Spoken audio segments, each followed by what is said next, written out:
नमस्कार, मैं रचना शर्मा चढ़ती कला टाइम टीवी देख रहे सभी दर्शकों का स्वागत करती हूँ। आप देख रहे हैं हिंदी टॉप न्यूज। जम्मू कश्मीर के अनंतनाग के लारू इलाके में शनिवार सुबह से आतंकवादियों और सुरक्षा बलों के बीच मुठभेड़ जारी है। पुलिस और सुरक्षा बल ऑपरेशन को अंजाम दे रहे हैं। बताया जा रहा है कि मुठभेड़ में सुरक्षा बलों ने एक आतंकी को ढेर कर दिया है। वहीं शुक्रवार को बड़गाम में सुरक्षा बलों और आतंकियों के बीच मुठभेड़ हुई थी। यहाँ करीब 2 से 3 आतंकी घेरे में आए गए थे। अश्विन शुक्ल पक्ष की शारदीय नवरात्रि शनिवार 17 अक्टूबर यानी आज से शुरू हो गए हैं। नवरात्रि के पहले मां शैलपुत्री की पूजा का विधान होता है। नवरात्रि में पहले दिन पूजा पाठ में कई विशेष बातों का ध्यान रखना पड़ता है। इसका समापन 24 अक्टूबर को होगा। इस बार की नवरात्रि 8 दिन की होगी। नवरात्रि के 25 अक्टूबर को दशहरा मनाया जाएगा। प्रधानमंत्री नरेंद्र मोदी ने नवरात्रि के अवसर पर लोगों को शुभकामनाएं दी हैं। प्रधानमंत्री ने कहा है कि नवरात्रि के पावन पर्व की बहुत बहुत बधाई। जगत जननी मां जगदम्बा आप सभी के जीवन में सुख, शांति और समृद्धि का संचार करे। वहीं गृह मंत्री अमित शाह ने भी लोगों को इस अवसर पर शुभकामनाएं दी। पश्चिम बंगाल के बीजेपी अध्यक्ष दिलीप घोष महामारी से पॉजिटिव पाए गए हैं। उन्हें कोलकाता के एक प्राइवेट अस्पताल में भर्ती कराया गया है। उनकी तबीयत रात से ही खराब है। इसके बाद उन्हें अस्पताल में एडमिट कराया गया, जहाँ टेस्ट में उनकी रिपोर्ट पॉजिटिव मिली है। भारत में महामारी को लेकर अब लगातार राहत की खबर मिल रही है। देश में संक्रमण के नए मामलों में बीते कुछ दिनों से गिरावट नजर आ रही है। वहीं रिकवरी दर भी तेजी से बढ़ रही है। केंद्रीय स्वास्थ्य एवं परिवार कल्याण मंत्रालय के मुताबिक महामारी के एक्टिव मामलों में तेजी से कमी आई है। केंद्रीय स्वास्थ्य मंत्री हर्षवर्धन ने कहा है कि सर्दियों और त्योहारों के मौसम की वजह से अगले 2.5 महीने वायरस के खिलाफ लड़ाई में काफी महत्वपूर्ण होने जा रहे हैं। उन्होंने कहा कि भारत में वायरस के 3 टीकों को विकसित करने का कार्य प्रगति पर है। उन्होंने कहा कि सर्दियों और त्योहारों के मौसम में सभी की जिम्मेदारी कि वे एहतियात में कमी न करें और संक्रमण को रोकने के लिए दिशा निर्देशों का पालन करें। देश में महामारी के 74,32,680 मामले सामने आ चुके हैं, जिनमें से 65,24,595 मरीज ठीक हो चुके हैं, जबकि अब तक कुल 1,12,998 लोगों की महामारी के कारण मौत भी हो चुकी है। पिछले 24 घंटे की बात करें तो एक दिन में देश में महामारी के 62,212 नए मामले सामने आए और 837 लोग काल के मुंह में समा गए। हालांकि एक दिन में ठीक हुए मरीजों की संख्या 70,816 है। महाराष्ट्र में संक्रमण के कुल मामले 15,76,062 हो गए हैं, जबकि मृतकों की संख्या 41,502 पर पहुंच गई है। राज्य में अब तक 13,44,368 लोग इस संक्रमण से उभर चुके हैं। बता दें कि देश का महाराष्ट्र राज्य संक्रमण से सबसे ज्यादा प्रभावित हुआ है। राष्ट्रीय राजधानी दिल्ली में संक्रमितों की संख्या 3,24,459 हो गई है। दिल्ली के स्वास्थ्य विभाग द्वारा जारी बुलेटिन के अनुसार शहर में अब तक कुल 2,95,699 लोग संक्रमण से उभर चुके हैं, जबकि दिल्ली में महामारी से मरने वालों की संख्या 5,946 है।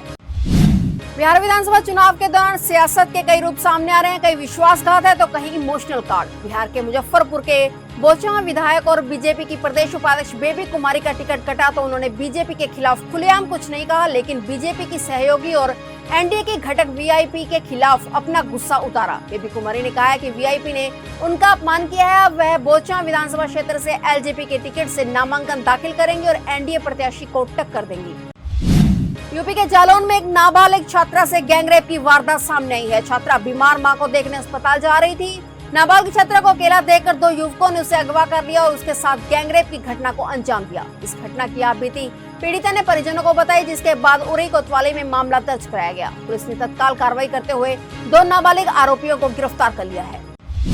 बलिया गोलीकांड के मुख्य आरोपी धीरेन्द्र प्रताप सिंह समेत 6 वांछित आरोपियों के खिलाफ पुलिस ने 25-25 हजार रुपए का इनाम घोषित किया है। एसपी बलिया ने 15 अक्टूबर को रेवती थाना क्षेत्र के दुर्जनपुर गांव में हुई घटना के संबंध में फरार आरोपियों पर यह इनाम राशि घोषित की है। यूपी के फिरोजाबाद में 3 अज्ञात बदमाशों ने बीजेपी नेता डीके गुप्ता की निर्मम हत्या कर दी है। डीके गुप्ता बीजेपी मंडल के उपाध्यक्ष थे। अज्ञात बदमाशों ने उन्हें घेर कर उन पर ताबड़तोड़ गोलियां चलाई, इसमें उनकी जान चली गई। उसके बाद अपराधी मौके से फरार हो गए। बीजेपी नेता की इस तरह से की गई निर्मम हत्या के बाद इलाके में आक्रोश फैल गया है। गुस्साए लोगों ने सड़क पर निकलकर हंगामा किया। मौके पर पुलिस और वरिष्ठ अधिकारी हालांकि पहुंचे हुए हैं। उत्तर प्रदेश के पीलीभीत में नेशनल हाईवे 30 पर आज तड़के एक दर्दनाक सड़क हादसा हो गया। इस हादसे में 7 लोगों की मौत हो गई और 24 से ज्यादा लोग घायल हो गए। मौके पर मौजूद लोगों ने बताया कि पिकअप वैन के ड्राइवर को सुबह सुबह नींद की झपकी आ गई। इस दौरान उसकी चलती बस में टक्कर मार दी, इससे बस पलट गई। इस दुर्घटना में बस में बैठे 6 यात्री और पिकअप में बैठे एक शख्स की मौत हो गई।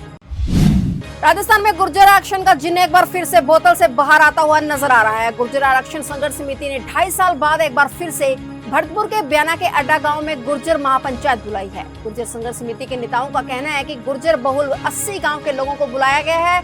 इसमें करीब 20,000 लोग शामिल होंगे।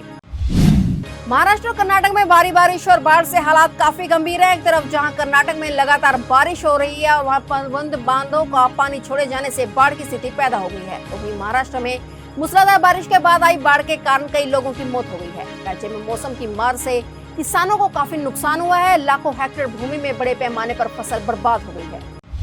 बिहार विधानसभा चुनाव के मद्देनजर महागठबंधन में शामिल दलों ने संयुक्त घोषणा पत्र जारी कर दिया है। इसको लेकर आयोजित प्रेस वार्ता में नेता प्रतिपक्ष व अलायंस के नेता तेजस्वी यादव ने प्रण हमारा संकल्प बदलाव का टैग लाइन के साथ ही घोषणा पत्र की मुख्य बातें मीडिया से साझा की। इस मौके पर तेजस्वी ने बिहार वासियों को नवरात्रि की शुभकामनाएं देते हुए कहा कि उन्होंने संकल्प लिया है कि अगर उनकी सरकार बनती है तो वे पहली कैबिनेट में पहली कलम से 10 लाख लोगों को नौकरी देंगे। देश की पहली प्राइवेट ट्रेन लखनऊ, नई दिल्ली और अहमदाबाद मुंबई तेजस एक्सप्रेस आज से अपनी सेवाएं शुरू कर रही है। बीते 19 मार्च को महामारी के चलते इन ट्रेनों को बंद कर दिया गया था। तेजस एक्सप्रेस नाम से चलने वाली ये 2 ट्रेनें देश की पहली प्राइवेट ट्रेनें हैं जिसका संचालन IRCTC करती है। अब इन ट्रेनों को एक बार फिर से शुरू करने के साथ ही IRCTC ने पैसेंजर्स के लिए कुछ गाइडलाइंस भी जारी की हैं। भाजपा के राष्ट्रीय अध्यक्ष JP नड्डा ने चुनावी सभा को संबोधित करते हुए लालू राबड़ी शासनकाल के बारे में कहा कि एक ऐसा दौर था जब लोग बजरंग बली को याद करते थे। सीएम नीतीश कुमार ने इस परिस्थिति को बदल डाला और अब लोग अमन चैन से रह रहे हैं। शुक्रवार को नवादा में ईसो विधानसभा के प्रत्याशी अनिल सिंह के पक्ष में सभा को संबोधित करते हुए नड्डा ने लालू के जंगल राज पर जमकर हमला बोला और कहा कि 15 साल के जंगल राज में बिहार की परिस्थिति क्या थी, उनसे बेहतर कोई नहीं जा सकता।